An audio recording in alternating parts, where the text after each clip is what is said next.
भोपालगढ़ की इस पावन धरती पर 2-3 जोरदार जयकारे लगाएं। जय बोले बेटैया जी महाराज की, जय बोले रामसा पीर की, लक्ष्मीदास जी महाराज की। उपस्थित भोपालगढ़ के लोकप्रिय विधायक, आप सबके लाडले पुखराज जी गर्ग साहब, मेड़ता की विधायक बहन इंदिरा जी बावरी, खींवसर के विधायक, मैं दिख रहा हूं आपको सबको, छोटे भाई नारायण बेनीवाल, बावड़ी के प्रधान प्रतिनिधि और आप सबके लाडले छोटे भाई राजूराम जी खोजा, अंतर्राष्ट्रीय स्तर पर पहचान बनाने वाली मेघवाल समाज की बेटी प्रिया सिंह, सम्मानित मंच, सारे जो हमारे मंच पे खींवसर, नागौर, भोपालगढ़ सहित तमाम इलाके से जनप्रतिनिधि, समाज सेवी बैठे हैं, सम्मानित मंच, उपस्थित मौजूद बुजुर्गों, नौजवान साथियों,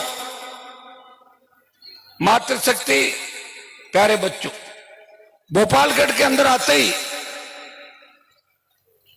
करंट आ गया राष्ट्रीय लोकतांत्रिक पार्टी के अंदर। जैसे ही मैंने अशोक में एंट्री करी, ऐसा लग रहा था कि जो 5-7 दिन से थकावट थी वो उतर गई और आपका जोश देख के ये भी तय हो गया कि भोपालगढ़ की सीट वापस राष्ट्रीय लोकतांत्रिक पार्टी के खाते में आ गई। इस राजस्थान के अंदर खींवसर की जितनी मजबूती अगर राजस्थान में कहीं है वो भोपालगढ़ और मेड़ता के अंदर है, जिन्होंने पिछली बार जब हनुमान बेनीवाल अकेला संघर्ष कर रहा था, आज तो लाखों की तादाद में किसान के बेटे, किसान सर्व समाज मेरे साथ खड़े हैं।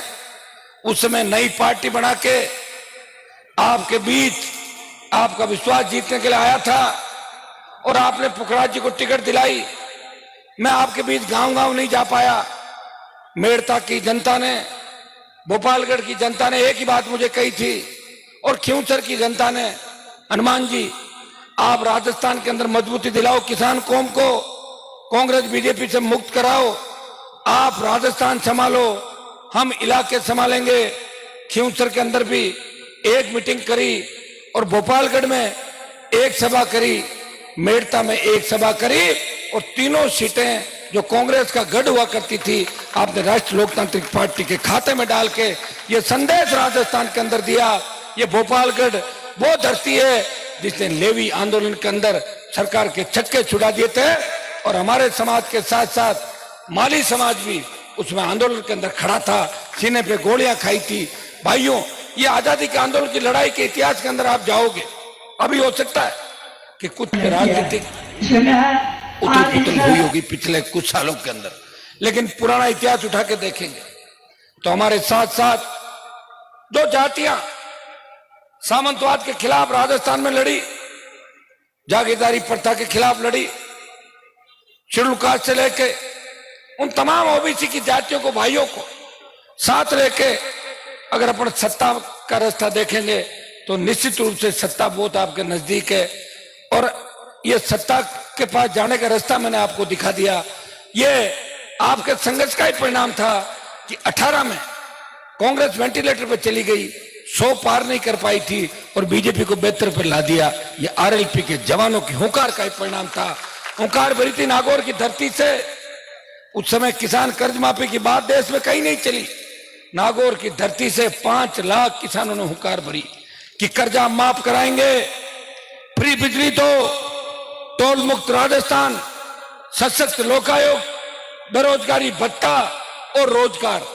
5 लाख की हुंकार जब दिल्ली पहुंची और सोशल मीडिया के माध्यम से जब देश के कोने कोने के अंदर नौजवानों ने देखा ये किसान हुंकार क्यों भर रहा है, भाइयों, मंदसौर मध्य प्रदेश में किसानों ने ललकारा सरकार को, सीने पे गोलियां खाई, आधा दर्जन किसानों ने शहादत दी, वहां की सरकार ने गोलियां चलाई किसानों के सीने पे। उत्तर प्रदेश, पंजाब और देश के अन्य कोनों के अंदर कर्ज माफी की बात को हवा मिली और उसके बाद कांग्रेस बीजेपी के नेताओं के मुंह से बात निकलने लगी कि कर्जा माफ होना चाहिए। धीरे धीरे बात आई, पहले कर्ज माफी कोई बात नहीं करता था। पिछले 15-20 साल के अंदर देश के धन्ना सेठों का 3 लाख करोड़ से ज्यादा का कर्जा माफ कर दिया, लेकिन किसान का कर्जा माफ नहीं हुआ। क्यों नहीं हुआ? क्योंकि आपकी पैरोकारी करने वाला देश के अंदर कोई नहीं है।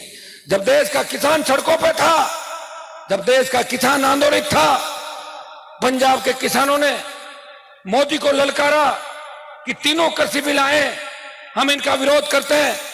उन्होंने पंजाब के अंदर एक क्रांति की शुरुआत की, क्रांति का आगाज किया और पंजाब से जब वो दिल्ली कूच किया, पंजाब के जर्सी जिनकी रगों में वही खून बह रहा है जो हमारी रगों के अंदर बह रहा है, जब उनको अकेले देखा तो हरियाणा का हमारा समाज उन भाइयों के साथ लड़ने के लिए सड़क पाया। दिल्ली का जवान सड़क पाया, उत्तर प्रदेश सड़क पाया, लेकिन राजस्थान में हलचल नहीं थी।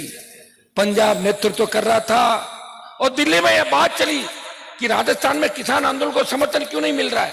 उन किसान नेताओं ने मेरे से बात करी कि हनुमान जी, आपकी आरएलपी पार्टी, अगर आप दिल्ली जयपुर का NH8 जाम कर दो, आप मोदी की सत्ता को ठोकर मार दो, तो नई ऊर्जा देश के अंदर उत्तरी भारत में किसानों को मिलेगी। भाइयों, मैंने 1 मिनट भी नहीं सोचा। जिस तरह वीर तेजाजी महाराज गायों की रक्षा के लिए अपने प्राण न्यौछावर करने के निकल पड़े, हनुमान बेनीवाल इस किसान कौम की पैरवी के लिए मोदी की परोसी हुई थाली छोड़ के सड़क पे चला और सत्ता को ठोकर मार के 70 दिन देश का सांसद को इस सड़क पे बैठा, NH8 जाम किया। वो नागौर के सांसद ने, आरएलपी के जवानों ने जाम करके देश में इतिहास के अंदर एक बात, इबादत लिखी कि हम सत्ता के पीछे नहीं है, हम पूरी सत्ता प्राप्त करेंगे, आधी सत्ता हमें नहीं चाहिए। इस बात आपका सम्मान इस देश के अंदर बढ़ाया। और यूपी, हरियाणा, दिल्ली में बात चली कि राजस्थान के गांव का बेटा, किसान का बेटा जिसने मोदी को ललकारा, वो नागौर का सांसद है, वो वीर तेजाजी महाराज की धरती का सांसद है। ये सम्मान आपका देश के अंदर बढ़ाया। दूसरा, जब अग्निपथ लागू हुआ, देश की सरकार ने सेना को ठेके पे दे दिया। कांग्रेस नहीं बोली, दूसरे दल नहीं बोले। जब मेरे छोटे भाई मेरे पास आए कि सेना भर्ती रैलियां कराओ, सेना भर्ती की रैलियां जो हो गई उनमें ज्वाइनिंग दिलाओ। भाइयों, एक व्यक्ति जो लोकसभा के अंदर संघर्ष कर रहा था, वो पहले दिन इस आंदोलन में झंडे के साथ कूदा और आपके ही जोधपुर में 2 लाख जवानों की रैली करके मोदी को चेताया, मोदी जी तैयार हो जाओ, फिर दिल्ली की ओर आ रहे। और उसका परिणाम ये हुआ कि मोदी सरकार डर गई। पहले अग्निवीर 25% रखने की बात थी और 75 वापिस जा रहे थे। डरी हुई सरकार ने कहा कि 50% को रख लेंगे और 50 को वापिस भेजेंगे। लेकिन अभी चुनाव बाकी है, एक हुंकार भरनी है दिल्ली की तरफ, उसकी भी तारीख और समय मैं आपको दे दूंगा, आप जगह बता दूंगा। एक दिन आप संघर्ष करना, सेना को जो ठेके पे दिया है ये अग्निपथ भी वापस करवा दूंगा। यह विश्वास मैं आपको दिलाता हूं।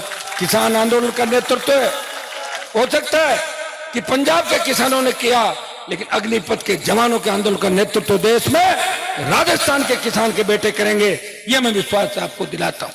भाइयों, बढ़ती महंगाई, राजस्थान को विशेष राज्य का दर्जा देने की बात हो, इस राजस्थान के नौजवान को रोजगार देने की बात हो, राजस्थान में बढ़ते दलित अत्याचार, रेप की घटनाएं, पेपर लीक की घटनाएं, अगर इन सब को लोकसभा के अंदर मजबूती से किसी ने पैरोकारी करी और इस राजस्थान का मान सम्मान अगर देश की सबसे बड़ी पंचायत के अंदर मजबूती के नाम से अगर इतिहास बनाने का काम किया, वो नागौर के सांसद ने सर्व समाज को साथ लेके लोकसभा के अंदर आपकी पैरोकारी करी।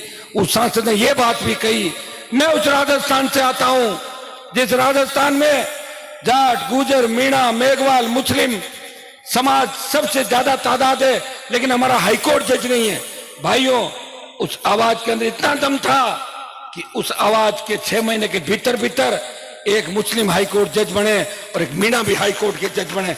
ये कहने का जज्बा अगर किसी के अंदर है, वो नागौर के सांसद के अंदर है। मैं अत्याचार और न्याय सहन नहीं करता, मैं किसी का हक नहीं चिंता। मैं शेड्यूल ट्राइब के आरक्षण की बात भी करता हूँ, शेड्यूल कास्ट का बैकलॉग बढ़ने की बात भी करता हूँ। ओबीसी का हक मिले, सर्व समाज को आरक्षण मिले और हमारे बच्चे आगे बढ़े। आर्थिक आधार पे ब्राह्मण बनियों के आरक्षण की पैरवी भी अगर राजस्थान के अंदर करी तो नागौर के सांसद ने गरीब ब्राह्मण गरीब बनिए के बेटे को भी आर्थिक आधार पर आरक्षण मिले, इस बात की पैरोकारी करी थी। ओबीसी विसंगति को लेके जिस तरह मेरे नौजवान राजस्थान में आवाज उठा रहे थे, कांग्रेस के कुछ नेता आपसे धरना दिलवा रहे थे और मुख्यमंत्री से बात करके वो मिलाने ले जा रहे थे। क्या हो गई कि विसंगति दूर नहीं हुई? नहीं, जो शेडो पोस्ट नहीं आई वो चुनावी स्टंट था। धरना दिलाना और सीएम के पास ले जाके और वाई लूटना। हुआ क्या? टाई टाई फिश हो गई राजस्थान के अंदर। आपने देखा होगा, जो नेता बड़ी बड़ी बातें करते थे वो अपने इलाके में उलझ गए, ढानी ढानी जा रहे हैं कि मेरी इज्जत रख लो। कहां तो मुझे चुनौती दे रहे थे कि आरएलपी को कुछ नहीं समझते और खुद के इलाके में सिमट गए।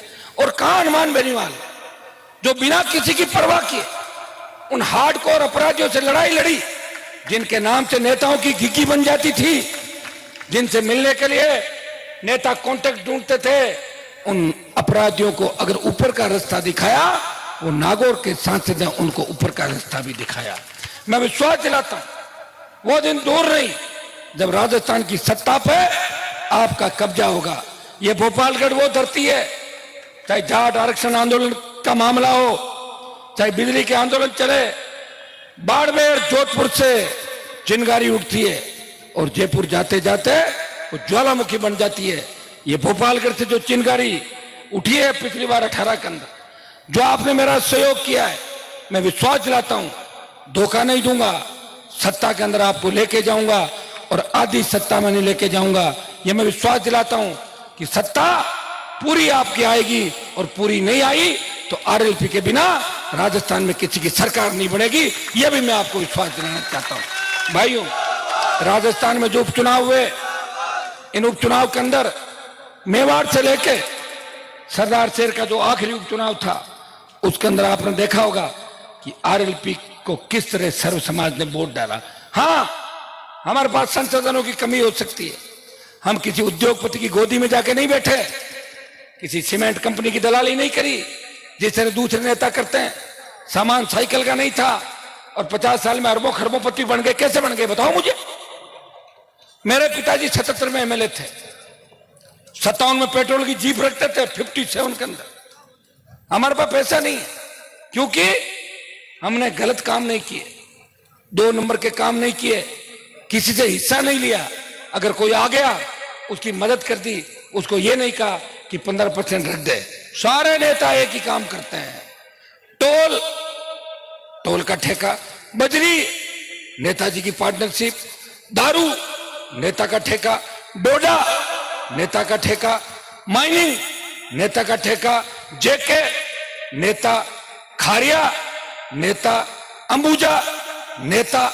अरे हर जगह, भिवाड़ी से लेके बाड़मेर। अब आप ये बताओ, 150 नेता तो रिफाइनरी के अंदर घुसे हैं। रिफाइनरी में 150 नेता, अपने भांजे भतीजे, ट्रांसपोर्ट, बजरी, रोड, सड़कें भारतमाला बना दी, पूरी खा गए भारतमाला को। कौन जांच कराएगा? कोई जांच नहीं कराएगा। कांग्रेस बीजेपी, हाँ अगर मैं आ गया जांच भी करा दूंगा और जेल में भी डलवा दूंगा। इतने इसलिए कई लोगों के पेट में दर्द भी है कि हनुमान को कैसे रोकें। कई नए नए लोग आएंगे, उत्तर प्रदेश से आएंगे, हरियाणा से आएंगे। मैं हरियाणा नहीं गया था, आपको पता है, मेरा बीजेपी से गठबंधन था और मुझे बीजेपी पार्टी ने कहा क्या भूपेंद्र हुड्डा और दीपेंद्र हुड्डा के खिलाफ प्रचार करने जाओ। मैंने कहा नहीं जाऊंगा, नहीं गया। मेरे ऊपर दबाव किसी का नहीं है, आप जानते हो। आपने कहा यहां मत आओ, नहीं आया। आया था क्या? आया था क्या भोपालगढ़? नहीं आया। मेरा मन है तो जाऊं, नहीं तो नहीं जाऊं। मैं आपका कहना मान सकता हूं, किसी नेता के कहने से नहीं चलता कभी भी। और मुझे जिस दिन लगेगा कि मैं आपकी उम्मीद पे खरा नहीं उतरा तो घर बैठ जाऊंगा, आपका मन होगा तो वापिस ले आना, क्या फर्क पड़ता है। जीतते हारते जीतते रहे, लंबा संघर्ष किया, हमने हाथ पैर जोड़ के राजनीति नहीं करी, हमने हमेशा दिल जीत के राजनीति करी और उसी का परिणाम है जो नारायण बैठा है। पूरी सरकार इसको हराने के लिए खींवसर में आ गई थी, लेकिन खींवसर की जनता ने एक ही बात की कि यह चुनाव नारायण और हरिंदर का चुनाव नहीं है, यह चुनाव अशोक गहलोत और हनुमान बेनीवाल का चुनाव है। और गहलोत के गुट्टे टिका दिए खींवसर की धरती पर। भाइयों, भोपालगढ़ के अंदर मैं आया हूं तो मुझे लक्ष्मण जी सरपंच साहब की याद आती है। एक व्यक्ति था, वो लड़ाई लड़ता था कौम के लिए, समाज के लिए। अब तो मैं जिनको देख रहा हूं वो एक ही काम कर रहे हैं, पैसा कैसे कमाएं। पैसे में इतने अंधे हो गए कि परिवार में ही लड़ पड़े, आसपास कहीं नहीं छोड़ा, अरे कहीं तो चले जाओ। और जिस तरह वीडियो वायरल हुआ आपने देखा होगा, कहते हैं लोगों को कि हमारी सरकार है, और अगर तुम्हारी सरकार है तो तुम्हारे लोगों को सड़क पे पुलिस पीटेगी क्या? सरकार में पीटा क्या पुलिस ने? कभी पीटे ना, जूते खाते हुए मैंने वीडियो देखा था।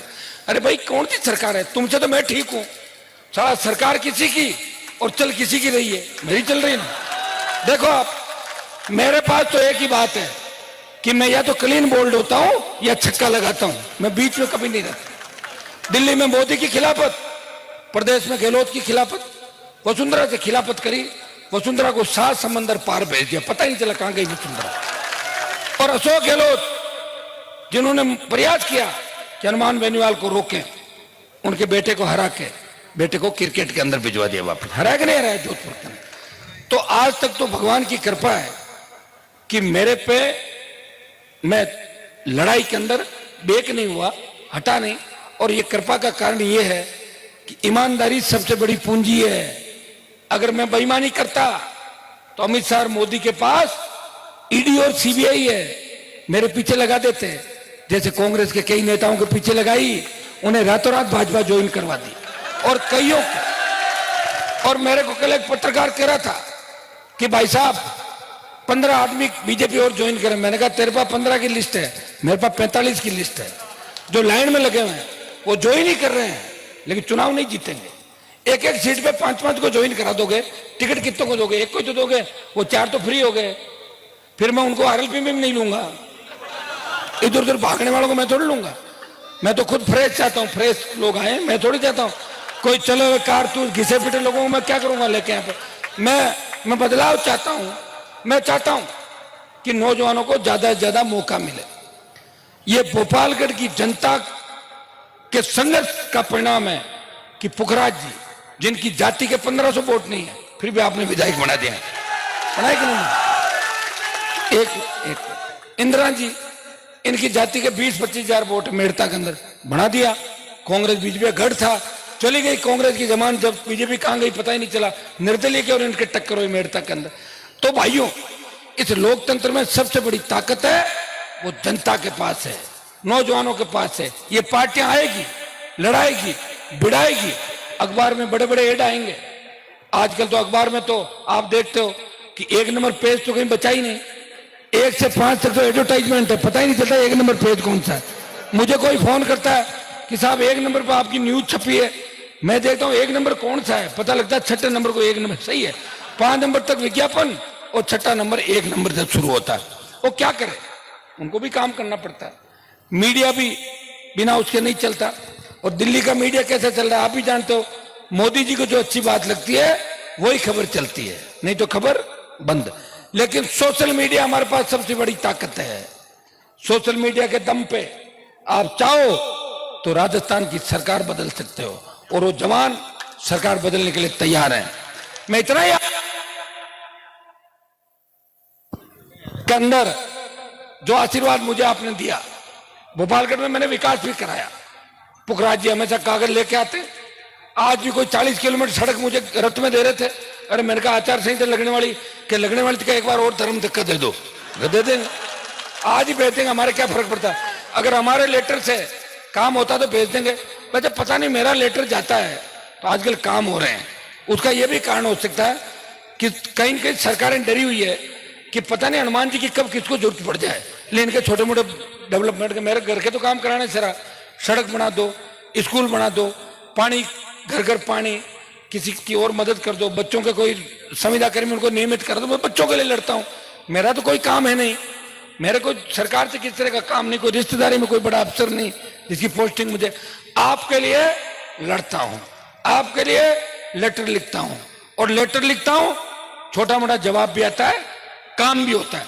और मुझे इस बात का धन्यवाद दो कि मैंने संघर्ष शुरू किया, सारे नेताओं को गली गली घर घर घुमा दिया। पहले नेता नहीं आते थे, पहले नेता नहीं आते थे, उनकी गाड़ी आती थी और उनका ड्राइवर आता था। ड्राइवर आता था कि मैम साहब जयपुर में समाचार भेजा है।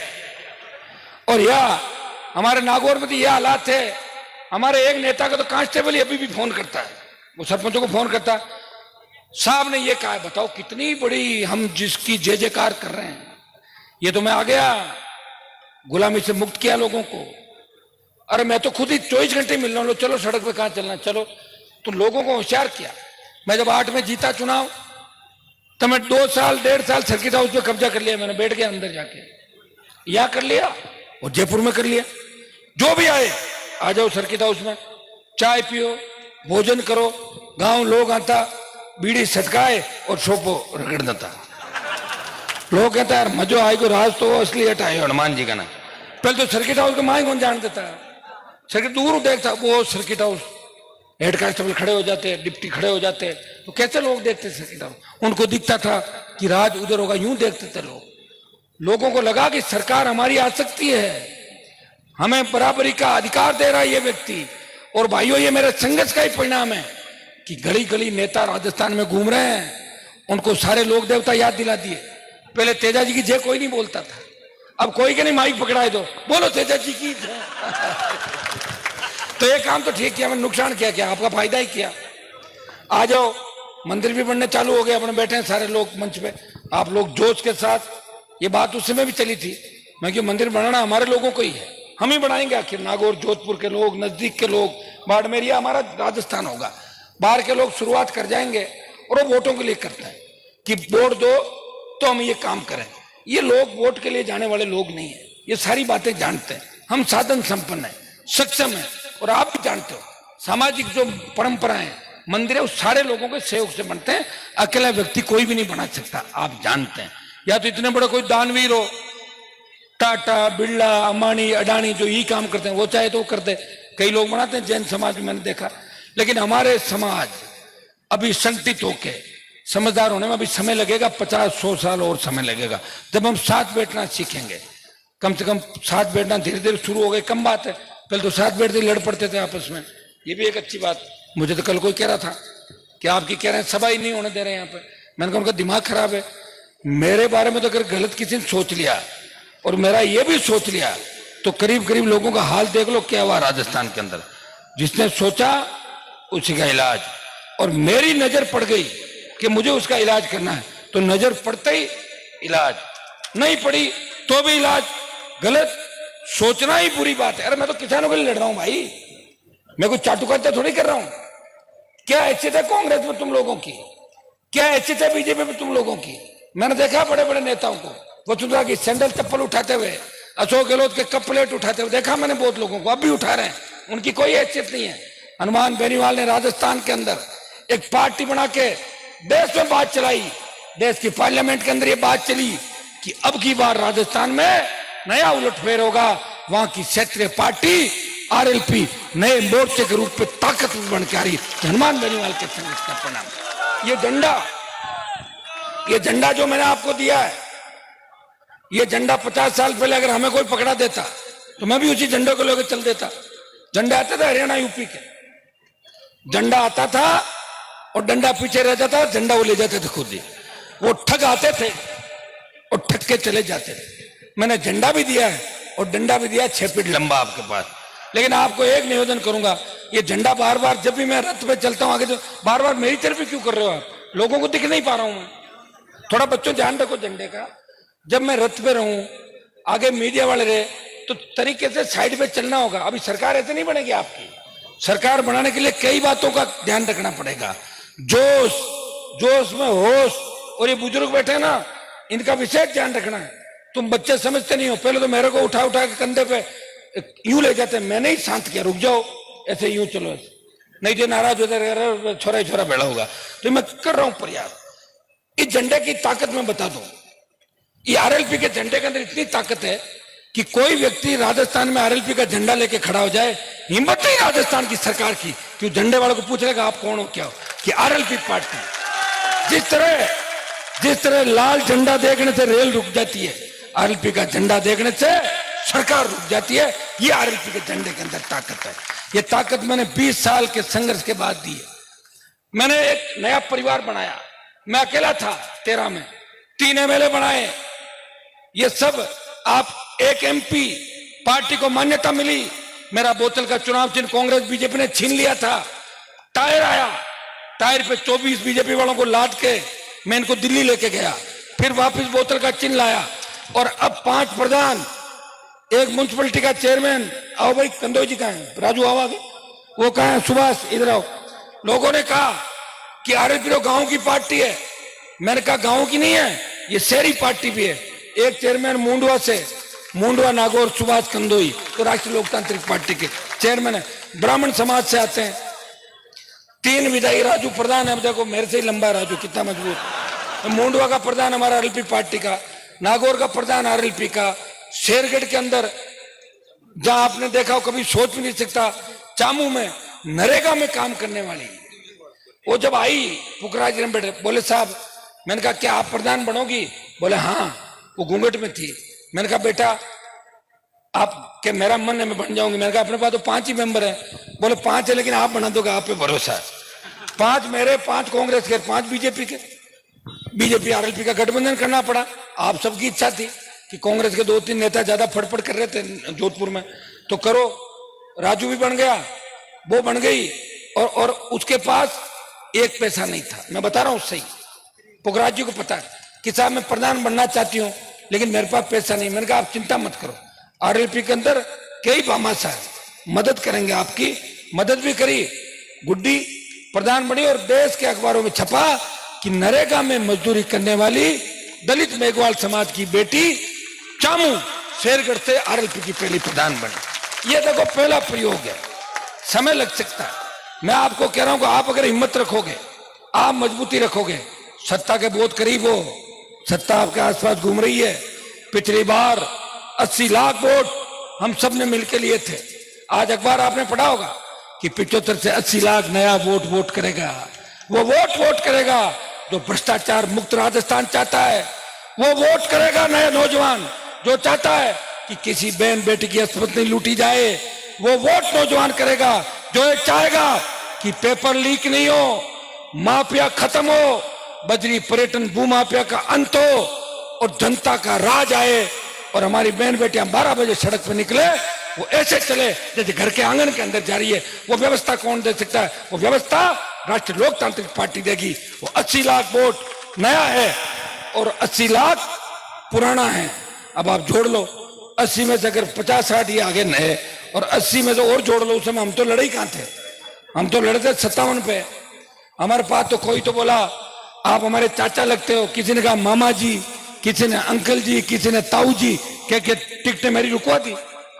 जगह जगह आप आ गए, अरे मारो मती मारो मती।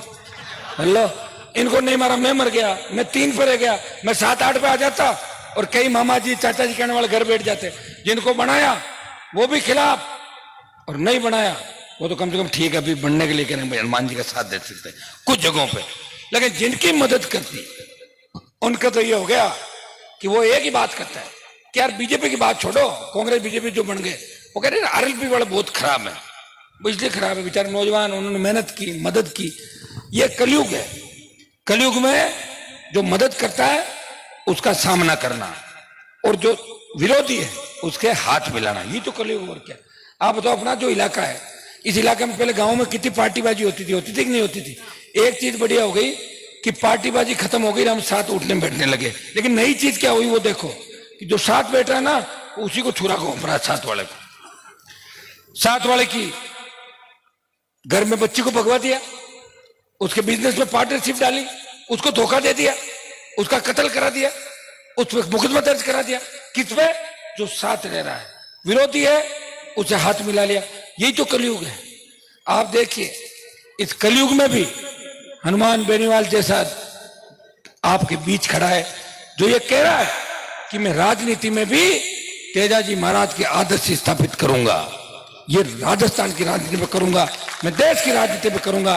विधानसभा में तेजाजी के जयकारे के साथ, लोकसभा में तेजाजी का जयकारा बोल के देश के किसानों को आश्वस्त किया, देश के अल्पसंख्यकों का भरोसा जीता, तमाम किसान कौमों को जिनके जयकारे में लगाता हूं उनको आश्वस्त किया, मैं तुम्हें लड़ने नहीं दूंगा, मैं किसी जाति को आपस में नहीं लड़ने दूंगा, जहां तुम लड़ोगे मैं बीच में आके खड़ा हो जाऊंगा, मैं नहीं लड़ने दूंगा। ये विश्वास आपको दिलाया और उसको लेके फिर मैं आपको सर्व समाज को लेके सत्ता की ओर जाने की बात की। ये जिस तरह अग्रिम पंक्ति हमारी महिलाएं बैठी है, पीली बंगाल से आज ज्वाइन किया बावरी समाज से, जिस तरह बेटियां बैठी है, जिस तरह अरे भी महिला आरक्षण का बिल जो पेश किया भारतीय जनता पार्टी ने पार्लियामेंट में, ये तो लागू कब होगा? सिर्फ महिलाओं के वोट कैसे लें, ये लागू कब होगा?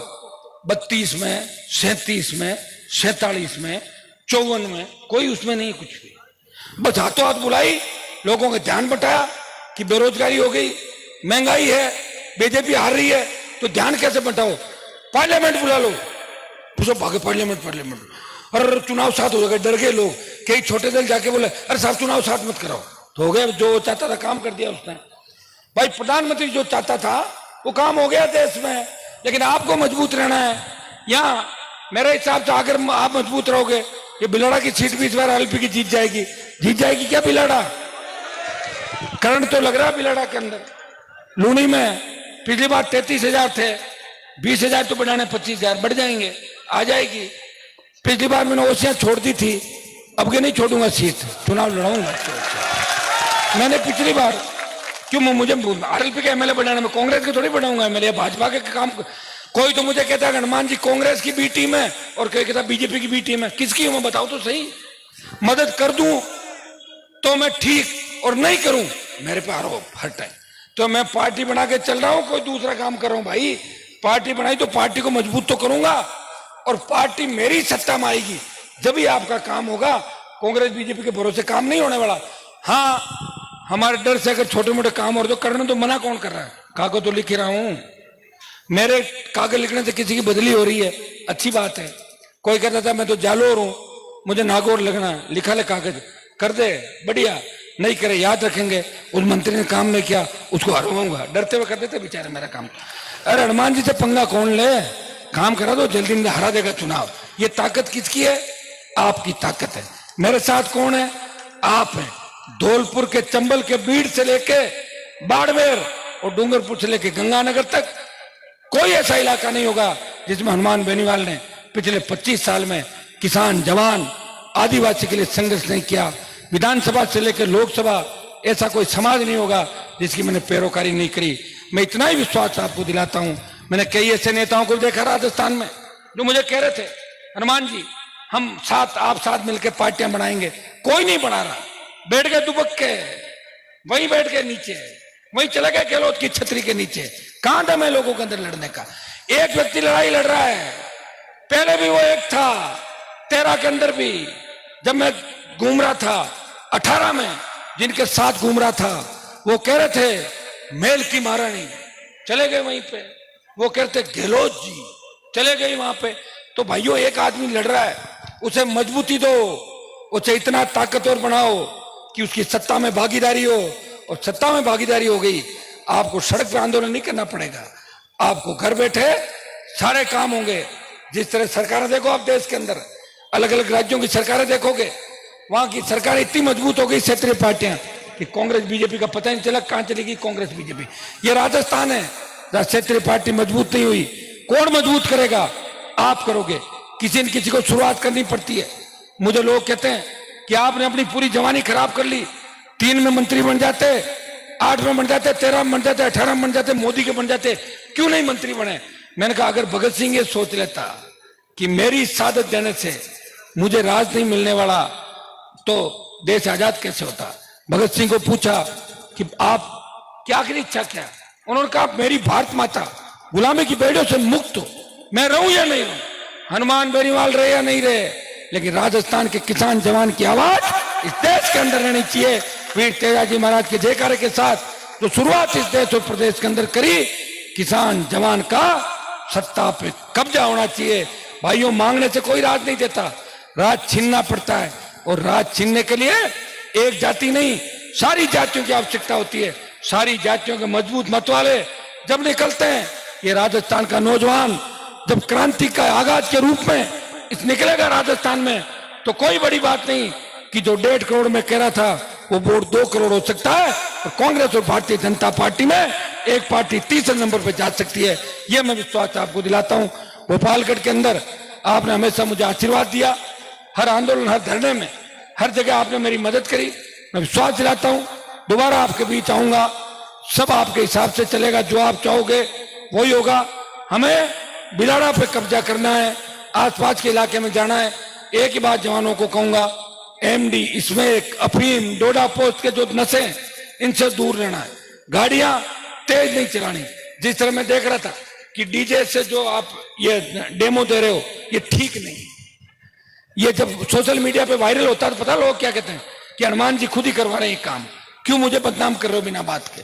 मैं बड़ी मुश्किल से लड़ के 20 साल निकाले, छोटा मोटा करके कोई घटना घट जाए, बदनामी मेरी होगी। अखबार वाले तो तैयार बैठे हैं कि आरएलपी की रैली में डीजे ले रहा है, तो क्यों करवा रहे हो मेरा ऐसा काम। इस बात का भी ध्यान रखो, जोश में होश रखना है। और अगर आपको डीजे ले रहने का शौक है तो ड्राइवर कूद जाए और कांकड़ हुआ ना, बटन डीजे छोड़ दो, आप ही ले रहा है, पड़ जाए नीचे, तो और क्या, तो फिर कोई मरे तो नहीं आदमी, मारोगे, खुद मरोगे और साथ वालों को मारोगे, ये और करोगे। तो इन चीजों का भी विशेष रूप से आपको ध्यान रखना है। आपने स्वागत सत्कार किया, पूरी जोश ताकत के साथ आशीर्वाद दिया। ये सत्ता संकल्प यात्रा है, हम सत्ता का संकल्प लेके चल रहे हैं। वो क्यों? व्यवस्था परिवर्तन हमें करना है। व्यवस्था क्या बदलनी है? सड़क पर टोल नहीं देंगे, फ्री बिजली होनी चाहिए। सबसे ज्यादा बिजली उत्पादन राजस्थान कर रहा है, कोई भूखा नहीं सोए राजस्थान में। कर्जे के बोझ के तले कोई किसान आत्महत्या नहीं करे, जवान के हाथ में बंदूक नहीं हो, कलम, और उसको रोजगार मिले, स्थानीय 80% रोजगार मिले जवानों को, सशक्त लोकायुक्त हो राजस्थान के अंदर, और हमारी बहन बेटियां सुरक्षित हो और भय मुक्त, अपराध मुक्त राजस्थान हो। गांव का गरीब आदमी थाने और तहसील में जाए तो थानेदार तहसीलदार खड़ा होकर बोले चाय पियोगे या कोल्ड ड्रिंक मंगाऊं बाबा। ये राज राजस्थान में मैं चाहता हूं। ये व्यवस्था परिवर्तन है। व्यवस्था परिवर्तन के लिए सत्ता संकल्प का आगाज हम सबने मिलकर किया है। जो आशीर्वाद आपने दिया, हमेशा इसी तरह आशीर्वाद बना के रखना। मैं पूरी ताकत के साथ, ईमानदारी के साथ किसान कौम के लिए, दलितों के लिए, अल्पसंख्यकों के लिए और सर्व समाज के लिए इस राजस्थान में संघर्ष करता रहूंगा। कांग्रेस भाजपा का जो मिलाजुली का खेल है, इसे हम खत्म करेंगे। बेमुक्त, भ्रष्टाचार मुक्त राजस्थान का निर्माण करेंगे, और युवाओं का और किसानों को जो सपना है उसको पूरा करने का पूरा प्रयास करेंगे। बहुत बहुत आपको धन्यवाद। जय हिंद।